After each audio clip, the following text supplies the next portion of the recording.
the jail. As I walked through the wilderness of this world, I lighted on a certain place, where was a den, and I laid me down in that place to sleep, and as I slept, I dreamed a dream. I dreamed, and, behold, I saw a man clothed with rags, standing in a certain place, with his face from his own house, a book in his hand, and a great burden upon his back.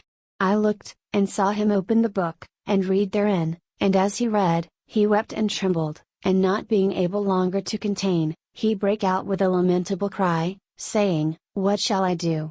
In this plight, therefore, he went home, and refrained himself as long as he could, that his wife and children should not perceive his distress, but he could not be silent long, because that his trouble increased.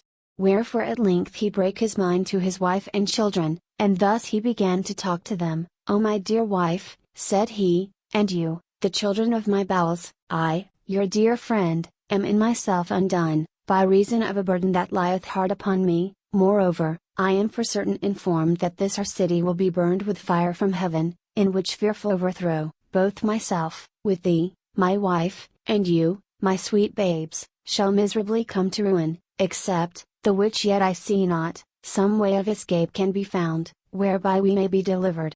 At this, his relations were sore amazed, not for that they believed that what he had said to them was true, but because they thought that some frenzied distemper had got into his head. Therefore, it drawing towards night, and they hoping that sleep might settle his brains, with all haste they got him to bed.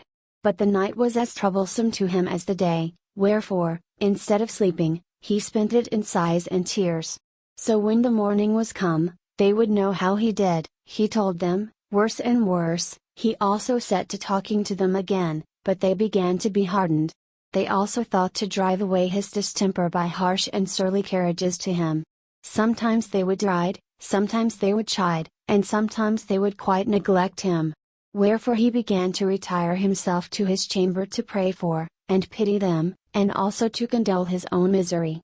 He would also walk solitarily in the fields, sometimes reading, and sometimes praying, and thus for some days he spent his time.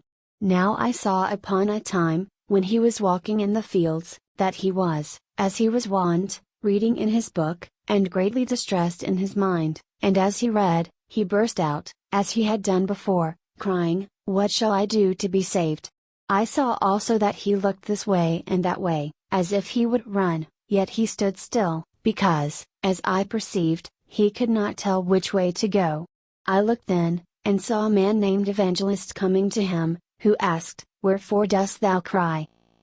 He answered, "Sir, I perceive, by the book in my hand, that I am condemned to die, and after that to come to judgment, and I find that I am not willing to do the first, nor able to do the second." Then said Evangelist, "Why not willing to die, since this life is attended with so many evils?"